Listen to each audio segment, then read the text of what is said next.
को सफल मानता है। यह जो बिहारी जी महाराज उपास्य हैं, ये स्वामी हरिदास जी के उपास्य हैं। स्वामी हरिदास जी ने एक नई उपासना पद्धति का प्रवर्तन अपने समय में किया। स्वामी हरिदास जी ने जिस उपासना पद्धति का प्रवर्तन किया उसमें उन्होंने राधा और कृष्ण दोनों को परम तत्व के रूप में उपास्य माना है। हमारे यहाँ नवनागरी दास जी हुए हैं, उन्होंने कहा कि रसिक नहीं प्रगटे जो हरिदास, तो अनन्य पथ जुगल उपासन को करतो प्रकाश, निगम जाको नेति नेति गामे, सोई स्वरूप श्री कुंज बिहारी, दर्शन को पामे। जिस तत्व की आराधना करते करते वेद नेति नेति कह करके थक जाता है, वही तत्व जो है श्री कुंज बिहारी के रूप में और स्वामी हरिदास जी द्वारा निधिवन में प्रकट किया गया। और यही कुंज बिहारी, जिनको स्वामी हरिदास जी अपनी वाणी में बार बार श्री हरिदास के स्वामी श्यामा कुंज बिहारी कहते हैं, आज बांके बिहारी के नाम से प्रतिष्ठित हैं। और वृंदावन के बिहारीपुरा नाम करके मोहल्ला जो है उसमें उनका भव्य मंदिर बना हुआ है। स्वामी हरिदास जी विरक्त थे, उन्होंने उनके विठल विपुल जी उनके शिष्य थे, उन्होंने बिहारी जी महाराज की जो प्रकट सेवा है वो अपने अनुज गोस्वामी जगन्नाथ जी को सौंपी। भाव सेवा का दायित्व विठल विपुल जी को सौंपा। विठल विपुल जी के बाद बिहारीदास जी हुए और उसके बाद एक भाव की परंपरा चली उपासना में और दूसरी प्रकट सेवा की परंपरा चली। जगन्नाथ जी के बाद जगन्नाथ जी के जो उत्तराधिकारी थे वो बिहारी जी महाराज की सेवा करते रहे। बिहारी जी महाराज की सेवा में अनेक विलक्षण बातें, यह राधा कृष्ण के प्रेम की साधना है, यह अवतारी पुरुष की साधना नहीं है। आपको ये जान के आश्चर्य होगा कि स्वामी हरिदास जी की वाणी में श्यामा कुंज बिहारी के रूप में जिस तत्व की लीला का गायन हुआ है और उसमें स्वामी जी ने उन्हें जिन नामों से बोधित किया है, संबोधित किया है, उसमें उनका एक भी ब्रज लीला परक नाम उपयोग में नहीं आया है। उन्होंने उसे नंदनंदन नहीं कहा है, उन्होंने उसे वृषभान नंदनी नहीं कहा है, उन्होंने उसे जशोदानंदन नहीं कहा है, कहीं भी गिरधारी नहीं कहा है, गोपाल नहीं कहा है, माखन चोर नहीं कहा है, काली मर्दन नहीं कहा है। ब्रज लीला से संबंधित जितने नाम हैं केलीवाल जी में स्वामी हरिदास जी की कृति में, उनमें से एक भी नाम नहीं मिलता है। स्वामी हरिदास जी के यहाँ जो नाम मिलते हैं वो सब विशेषणात्मक नाम मिलते हैं। या तो उन्होंने सिद्धांत में उन्हें हरि कहा है, हरि उस परम तत्व का एक संबोधन भर है, उसका कोई माता नहीं है, कोई पिता नहीं है, कोई जन्म नहीं है। हमारे यहाँ तो क्या है कि इनका इस सब से कोई संबंध नहीं है। और बाकी केलीमाल में जितने नाम हैं वो सब विशेषणात्मक नाम है, प्रेम परक नाम है। जैसे ठाकुर जी का नाम है छबीला, ठाकुरानी राधा जी का नाम है छबीली। अब ये छबीला और छबीली क्या होती है, छबीले शब्द का अर्थ क्या है, जैसे ये मालूम होगी वो स्वामी जी की उपासना को भीतर से समझ पाएगा। वह होता छबीला वो है जो दूसरे को परितृप्त करे, अपने प्रेम से अपने प्रेम पात्र को जो परितृप्त कर दे वो ही छबीला है और वही स्त्रीलिंग में छबीली है। आप लोग अगर कहीं आपके ध्यान में या हो तो प्याऊ को छबील कहा जाता है हमारे राजस्थान में। राजस्थानी में प्याऊ का एक नाम छबील है और इसलिए कि वो प्यास को बुझाती है, परितृप्त करती है आदमी। तो ये जो नाम है ठाकुर जी के नाम जो केलीमाल जी में प्रयुक्त हैं, श्यामा श्याम, प्यारो प्यारी, लाल लालन, ये सारे छबीलो छबीली, ये सारे नाम विशेषणात्मक हैं, प्रेम परक नाम है। बिहारी जी महाराज प्रेम की साक्षात मूर्ति हैं। ऐसा ठाकुर, इसकी उपासना कैसे हो और उपासना की भाव भूमि क्या है, जब हम इसको देखेंगे तो हमारे यहाँ ये भाव है स्वामी जी का कि बिहारी जी महाराज लोक कल्याण के लिए जितनी देर पर्दा खुलता है, बिहारी जी के मंदिर में जो पर्दा है वो आपको किसी मंदिर में नहीं मिलेगा। पर ये पर्दा बहुत से लोग कहते हैं कि नजर नहीं लग जाए, फलाना नहीं, ये सब विषय नहीं है। मूल भावना ही ऐसी है कि प्रिया प्रियतम का पारस्परिक जो संबंध है, पारस्परिक नेह है, उसमें अधिक विराम न हो, इसलिए पर्दे की व्यवस्था है। और पर्दा लगता है उतनी देर श्री जी प्रिया जी एक दूसरे के प्रति, और पर्दा खुलता है उतनी देर लोक कल्याण की भूमिका। ये बिहारी जी की पर्दे के पीछे की भूमिका है, वो उपासना का हिस्सा है। बिहारी जी में इसलिए पर्दा नहीं लगता कि भोग लगाना है तो ही पर्दा आएगा, बिहारी जी में निरंतर पर्दा होता रहता है। 16वीं 17वीं शताब्दी में भी जो लोग आए उस समय, 17वीं शताब्दी में जो बीकानेर के तीर्थयात्री आए, उन्होंने लिखा कि यहाँ बार बार पर्दा होता है बिहारी जी के मंदिर में, पुजारी बार बार पर्दा करते। ये बात केवल एक ही मंदिर की विशेषता है, पर्दा सब मंदिरों में रहता है पर वो जब जरूरत होती है तब लगता है। पर बिहारी जी में ये सेवा करने वाले गोस्वामी की जिम्मेदारी है कि एक आदमी पर्दा पर रहेगा और बिहारी जी महाराज की बार बार क्रमशः परदेसी दर्शन होंगे। ये जो एक व्यवस्था है, इसके पीछे उपासना की भाम भूमि है। श्यामा श्याम के नित्य विहार की उपासना है। इसमें कहीं वेद मंत्र की आवश्यकता नहीं है, इसका कोई वैसा व्यवहार नहीं है, जो कोई कर्मकांड का विषय नहीं है। हमारे यहाँ तो स्वामी जी ने कहा यज्ञ देवता पितरन में श्रद्धा भारी, उनमें श्रद्धा की जरूरत ही नहीं है, उनका विषय नहीं। यहाँ तो कौन है? ठाकुर जी है सर्वस्व, और बिहारी जी में अपने को मन देना है, यही यहाँ है। स्वामी महाराज का पद ऐसे ही देखत रहो, जन्म सुफल कर मानो, प्यारे की भावती भावती जुके प्राण प्यारे, जुगल किशोर है जानो, छिन न टरो पल हो न तो तरहो एक ही तानो, श्री हरिदास के श्यामी श्यामा कुंज बिहारी, अपने मन को कुंज बिहारी में रमा देना, यही यहाँ की साधना का सार तत्व है। बिहारी जी में दर्शन का बहुत महत्व है, निरंतर उसकी एक एक अंग प्रत्यंग की छवि को निहारना, ये बिहारी जी महाराज की सेवा का एक आधारभूत अंग है। मान्यता है कि बिहारी जी रात्रि में जो है विश्राम के समय निधवन में नित्य विहार व्रत रहते हैं, इसलिए हमारे यहाँ ये परंपरा है कि हमारे यहाँ मंगला नहीं होती। बिहारी जी महाराज में कभी मंगला नहीं होती है। मूल नियम यह है कि जब सवा प्रहर दिन निकल आए तब बिहारी जी महाराज को जगाना चाहिए, और उसके बाद बिहारी जी महाराज के श्रृंगार, राजभोग और शयन भोग, 3 आरती की सेवा है। यहाँ न मंगला है, न संध्या है, न धूप है और हैं, ये 3 आरती की सेवा है।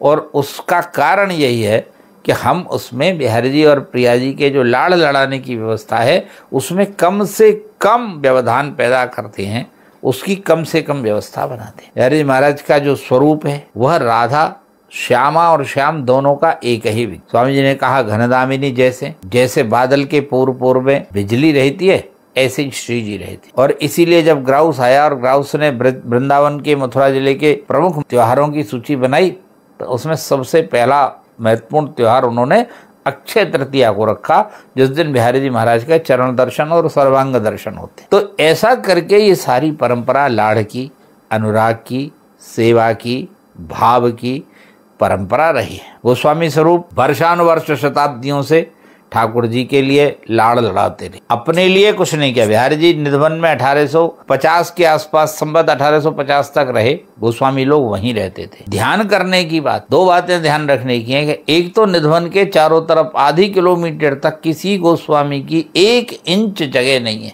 यानी उनका कोई घर वर बना हुआ हो, ऐसा कहीं 1 इंच जगह गोस्वामियों की कहीं नहीं है। और दूसरा, जिस निधवन में बिहारी जी की सेवा होती थी और जहाँ गोस्वामी रहते थे, उसमें कहीं किसी मकान की नींव के आसार नहीं। हालांकि निधवन पहले से अब छोटा हो गया, अगल बगल से दब गया। वृंदावन धामानुरागावली तक ये कहता था कि ब्रह्मकुंड से लेकर चीरघाट तक सब निधवन है। उन्होंने खुद कहा ये बात कि निधवन का ये हिस्सा इतना बड़ा है, परंतु आज वो हिस्सा तो दिखता नहीं, जब धामानुरागावली में गोपाल कवि कह रहे।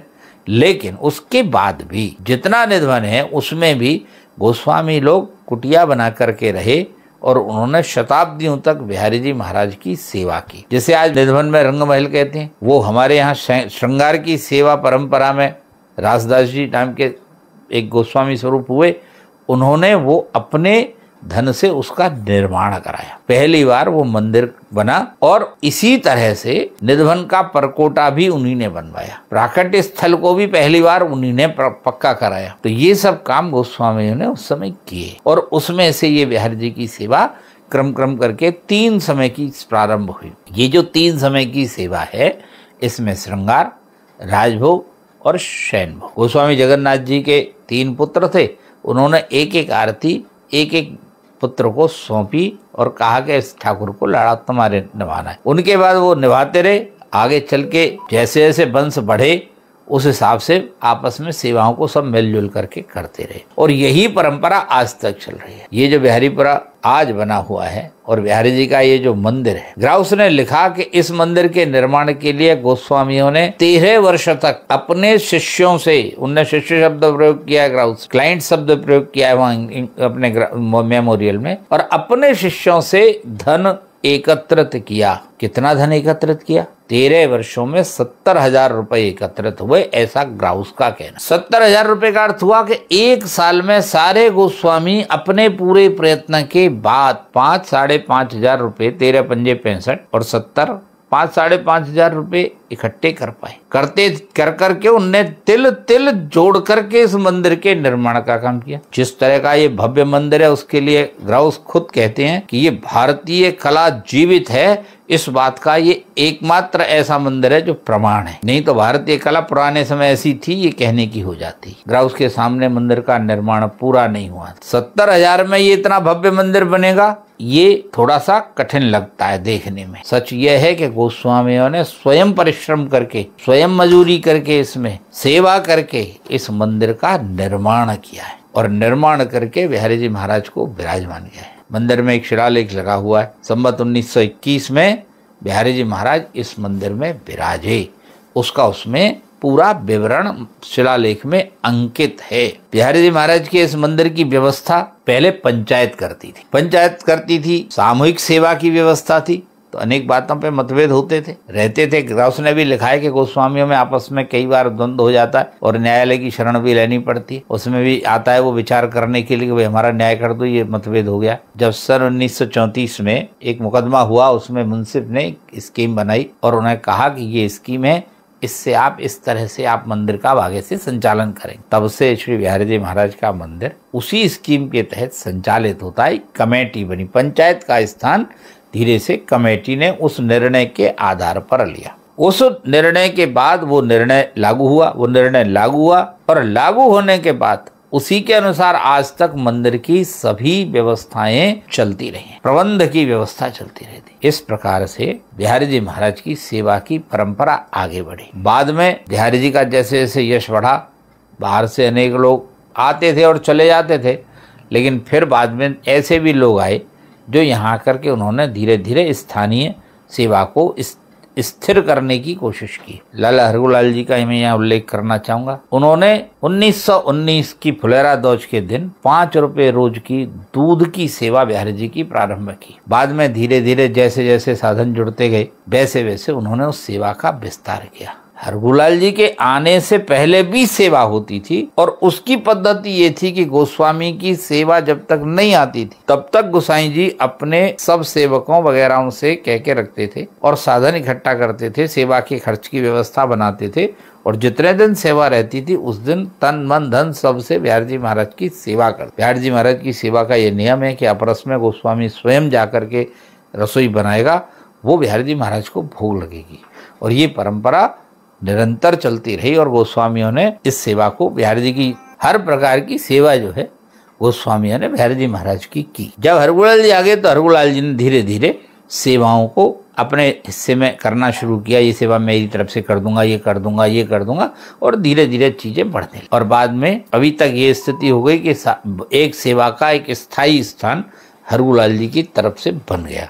हरगोलाल जी चले गए, बाद में उनके उत्तराधिकारियों ने उसे संभाला, पर अब वो सब व्यवस्थाएं भी 100 साल से ज्यादा पुरानी हो गई और वो सब शिथिल हो गई। उतनी सेवा, जिस भाव से सेवा होती थी, न वो भाव है न वो व्यवस्था है, पर चल रही है। ये जरूर एक बार शुरू हुई है तो वो बराबर चल रही है, इसमें तो कोई संदेह नहीं है। इसके अलावा बहुत सारे वैभव की इधर वृद्धि हुई, सभी तरफ हुई, तो बिहारी जी में भी वैभव दिखाई देता है।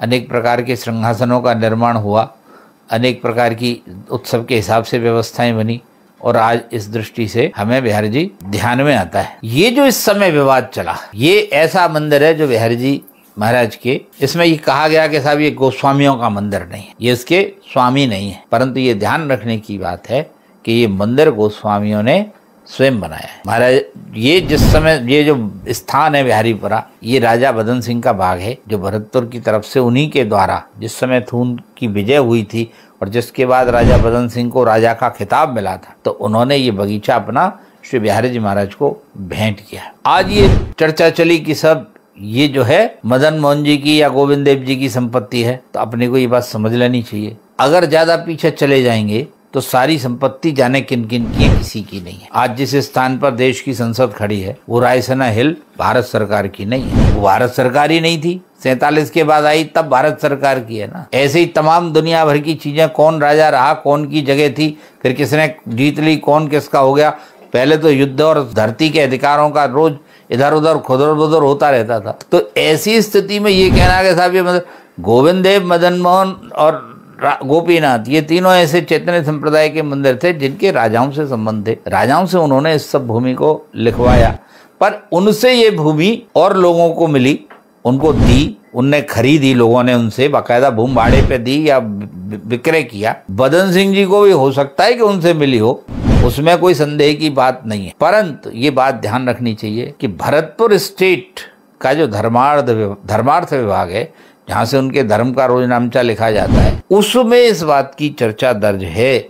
जो भरतपुर के इस सब कागजात के जानकार लोग हैं, वहाँ एक श्री महेंद्र सिंह जी सिकरवार हैं जो भरतपुर के ऐतिहासिक कागजों के विशेषज्ञ हैं। उनकी ये सूचना है कि उसमें ये लिखा हुआ है, उसका उस जो रजिस्टर बनता था उसका नाम है द खानपान holder of the Bharatpur state. इस नाम से एक रजिस्टर वार्षिक बनता था। वर्ष भर में जितना धर्मादय का काम होता था उसमें ये सब दर्ज होता था। इसमें एंट्री होती थी कि इसको ये दिया, इसको ये दिया, इसको ये दिया। और महेंद्र सिंह सिकरवार ये कहते हैं कि मैंने खुद आंखों से देखा है, एक रजिस्टर में उस समय के में ये लिखा हुआ है कि बदन सिंह का बाग बिहारी जी के को राजा बदन सिंह ने भेंट किया, जिसके गुसाई जो हैं वो सारस्वत ब्राह्मण हैं। ये उसमें लिखा हुआ है। भरतपुर दरबार के महाराज के छोटे भाई काका यदुराज सिंह जी, उनका भरतपुर में बहुत प्रसिद्ध और प्रतिष्ठित स्थान है। उनके घर के कागजों में उन्होंने इस चीज को स्वयं अपनी आंखों से देखा है। तो इस भरतपुर के इस स्टेटमेंट से भी इस बात का पता लगता है कि ये बिहारी जी महाराज की सेवा में स्थान बिहारीपुरा आया। दूसरी बात, जब ईस्ट इंडिया कंपनी भरतपुर पर काबिज हो गई तो उसका एक अधिकारी था डेविनियस। उस डेविनियस को जो है ईस्ट इंडिया कंपनी ने भरतपुर के बाग बगीचों का प्रभारी बनाया था, इंचार्ज बनाया था। उसकी जिम्मेदारी ये थी कि वो सारे बाग बगीचों का मेंटेनेंस देखे, चिंता करे, उनका विकास देखे, वो सब उसी के जिम्मे। वो एक तरह का वन विभाग का अधिकारी समझिए उसको, कि भरतपुर के उपवनों का अधिकारी था। उस डेविनियस ने जो सूची बनाई है, उस सूची में भी बिहारी जी महाराज के इस बदन सिंह के बाग का उल्लेख है। तो ये बदन सिंह जी के द्वारा भरतपुर स्टेट के द्वारा बिहारी जी महाराज को भेंट किया गया बगीचा है। इस बगीचा है तो यहाँ मल्लशाला थी। इस मल्लशाला में हनुमान जी का मंदिर था, गणेश जी का मंदिर था। आज वो गणेश जी बिहारी जी के मंदिर में विराजमान है, वो हनुमान जी बिहारीपुरा में आज भी विराजमान है। उनका मंदिर बिहारी जी महाराज का मंदिर बनने के उपरांत मंदिर के पैसे से और मंदिर की ही सामग्री से निर्मित हुआ। वो आज बिहारीपुरा में वो हनुमान जी का मंदिर है। उस पर शिलालेख लिखा हुआ है कविता में, जिसमें ये लिखा है कि बिहारी जी महाराज के खजाने से इस मंदिर का निर्माण इस तारीख को, इस तिथि को हुआ है। वो हनुमान जी कैसे हैं? उनके हाथ में गदा नहीं है। जैसे हम सामान्यतः हनुमान जी की मूर्ति देखते हैं तो उनके हाथ में गदा होती है। ये जो हनुमान जी है, इनके हाथ में मुगदर है जो पहलवान घुमाते हैं। तो उससे ये अंदाज लगता है कि यहाँ सूरजमल जी के इस बगीचे में अखाड़े थे, वो सब व्यवस्था थी और उसमें से ये सब होता था। जब बिहारी जी महाराज आए तो पहले यहाँ एक छोटा मंदिर निर्माण हुआ और बाद में इस बड़े मंदिर का निर्माण हुआ। बिहारी जी का मंदिर राजमहल, बिहारी जी का मंदिर मंदिर नहीं है। बिहारी जी की अपनी उपासना की शब्दावली में ये निज महल है। ये प्रिया प्रियतम के नित्य विहार का महल है, उनका घर है, उनका आवास। कोई गोस्वामी रात्रि में मंदिर में नहीं रुकता है, ये परंपरा से नियम है। सेवा करिए और अपने आप ठाकुर को शयन कराने के बाद अपने घर जाइए। मंदिर में किसी के निवास की व्यवस्था कहीं, जो मंदिर बिहारी जी महाराज का है उसमें बिहारी जी ही रहते हैं। आजकल सिक्योरिटी वगैरह की बहुत सारी चीज़ें चल गई। पुराने समय में भंडारी मंदिर का एक रहता था, वो 2 भंडारी रहते थे। वो दोनों भंडारी मंदिर में सुरक्षा की दृष्टि से रहते थे और बिहारी जी महाराज की सेवा जो उनके जिम्मे रहती थी उसे वो लोग करते थे। तो ऐसा एक यहाँ का पूरा बना हुआ सिस्टम था। संचालन के लिए मैंने कहा कि पहले पंचायत थी और बाद में जो है ये कमेटी बनी। कमेटी बनने के बाद इस मंदिर का संचालन कमेटी की देखरेख में होता है और सारे गोस्वामी और उनके सेवक अपने सेवकों को प्रेरित करके बिहारी जी के हर उत्सव में अपना योगदान देते हैं, उनको सेवाओं को बिहारी जी को अर्पित करते हैं। ये सारी व्यवस्था बिहारी जी महाराज की। ये धर्म की आवाज चैनल को सब्सक्राइब अवश्य करें। सरकार के द्वारा जो कॉरिडोर बनाने का प्रस्ताव आया और जिसके अंतर्गत वृंदावन के एक बड़े भूभाग को बदल करके कॉरिडोर का रूप देने की बात आई, वहां से वर्तमान विवाद का सूत्रपात हुआ है। बिहारी जी महाराज का वैभव वृंदावन में सर्वविदित है, उनकी प्रतिष्ठा सर्वोपरि है। वृंदावन आने वाला प्रत्येक व्यक्ति श्री बिहारी जी महाराज के दर्शन करने के बाद ही अपनी वृंदावन यात्रा को सफल मानता है। यह जो बिहारी जी महाराज उपास्य हैं, ये स्वामी हरिदास जी के उपास्य हैं। स्वामी हरिदास जी ने एक नई उपासना पद्धति का प्रवर्तन अपने समय में किया। स्वामी हरिदास जी ने जिस उपासना पद्धति का प्रवर्तन किया, उसमें उन्होंने राधा और कृष्ण दोनों को परम तत्व के रूप में उपास्य माना है। हमारे यहाँ नवनागरी दास जी हुए हैं, उन्होंने कहा कि रसिक नहीं प्रगटे जो हरिदास, तो अनन्य पथ जुगल उपासन को करतो प्रकाश, निगम जाको नेति नेति गामे, सोई स्वरूप श्री कुंज बिहारी दर्शन को पामे। जिस तत्व की आराधना करते करते वेद नेति नेति कह करके थक जाता है, वही तत्व जो है श्री कुंज बिहारी के रूप में और स्वामी हरिदास जी द्वारा निधिवन में प्रकट किया गया। और यही कुंज बिहारी, जिनको स्वामी हरिदास जी अपनी वाणी में बार बार श्री हरिदास के स्वामी श्यामा कुंज बिहारी कहते हैं, आज बांके बिहारी के नाम से प्रतिष्ठित हैं। और वृंदावन के बिहारीपुरा नाम करके मोहल्ला जो है, उसमें उनका भव्य मंदिर बना हुआ है। स्वामी हरिदास जी विरक्त थे, उन्होंने उनके विठल विपुल जी उनके शिष्य थे, उन्होंने बिहारी जी महाराज की जो प्रकट सेवा है वो अपने अनुज गोस्वामी जगन्नाथ जी को सौंपी। भाव सेवा का दायित्व विठल विपुल जी को सौंपा। विठल विपुल जी के बाद बिहारीदास जी हुए और उसके बाद एक भाव की परंपरा चली उपासना में और दूसरी प्रकट सेवा की परंपरा चली। जगन्नाथ जी के बाद जगन्नाथ जी के जो उत्तराधिकारी थे वो बिहारी जी महाराज की सेवा करते रहे। बिहारी जी महाराज की सेवा में अनेक विलक्षण बातें हैं। यह राधा कृष्ण के प्रेम की साधना है, यह अवतारी पुरुष की साधना नहीं है। आपको ये जान के आश्चर्य होगा कि स्वामी हरिदास जी की वाणी में श्यामा कुंज बिहारी के रूप में जिस तत्व की लीला का गायन हुआ है और उसमें स्वामी जी ने उन्हें जिन नामों से बोधित किया है, संबोधित किया है, उसमें उनका एक भी ब्रज लीला परक नाम उपयोग में नहीं आया है। उन्होंने उसे नंदनंदन नहीं कहा है, उन्होंने उसे वृषभान नंदनी नहीं कहा है, उन्होंने उसे जशोदानंदन नहीं कहा है, कहीं भी गिरधारी नहीं कहा है, गोपाल नहीं कहा है, माखन चोर नहीं कहा है, काली मर्दन नहीं कहा है।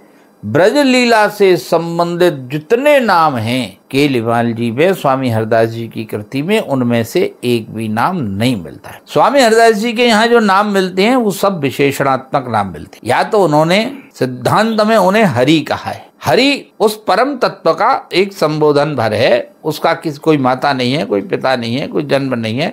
हमारे यहाँ तो क्या है कि इनका इस सब से कोई संबंध नहीं है। और बाकी केलीमाल में जितने नाम हैं वो सब विशेषणात्मक नाम है, प्रेम परक नाम है। जैसे ठाकुर जी का नाम है छबीला, ठाकुरानी राधा जी का नाम है छबीली। अब ये छबीला और छबीली क्या होती है, छबीले शब्द का अर्थ क्या है, जैसे ये मालूम होगी वो स्वामी जी की उपासना को भीतर से समझ पाएगा। वह होता छबीला वो है जो दूसरे को परितृप्त करे, अपने प्रेम से अपने प्रेम पात्र को जो परितृप्त कर दे वो ही छबीला है और वही स्त्रीलिंग में छबीली है। आप लोग अगर कहीं आपके ध्यान में आ हो तो प्याऊ को छबील कहा जाता है हमारे राजस्थान में। राजस्थानी में प्याऊ का एक नाम छबील है और इसलिए कि वो प्यास को बुझाती है, परितृप्त करती है आदमी। तो ये जो नाम है ठाकुर जी के नाम जो केलीमाल जी में प्रयुक्त हैं, श्यामा श्याम, प्यारो प्यारी, लाल लालन, ये सारे छबीलो छबीली, ये सारे नाम विशेषणात्मक हैं, प्रेम परक नाम है। बिहारी जी महाराज प्रेम की साक्षात मूर्ति है। ऐसा ठाकुर, इसकी उपासना कैसे हो और उपासना की भाव भूमि क्या है, जब हम इसको देखेंगे तो हमारे यहाँ ये भाव है स्वामी जी का कि बिहारी जी महाराज लोक कल्याण के लिए जितनी देर पर्दा खुलता है, बिहारी जी के मंदिर में जो पर्दा है वो आपको किसी मंदिर में नहीं मिलेगा। पर ये पर्दा बहुत से लोग कहते हैं कि नजर नहीं लग जाए, फलाना नहीं, ये सब विषय नहीं है। मूल भावना ही ऐसी है कि प्रिया प्रियतम का पारस्परिक जो संबंध है, पारस्परिक नेह है, उसमें अधिक विराम न हो, इसलिए पर्दे की व्यवस्था है। और पर्दा लगता है उतनी देर श्री जी प्रिया जी एक दूसरे के प्रति, और पर्दा खुलता है उतनी देर लोक कल्याण की भूमिका। ये बिहारी जी की पर्दे के पीछे की भूमिका है, वो उपासना का हिस्सा है। बिहारी जी में इसलिए पर्दा नहीं लगता कि भोग लगाना है तो ही पर्दा आएगा। बिहारी जी में निरंतर पर्दा होता रहता है। 16वीं 17वीं शताब्दी में भी जो लोग आए उस समय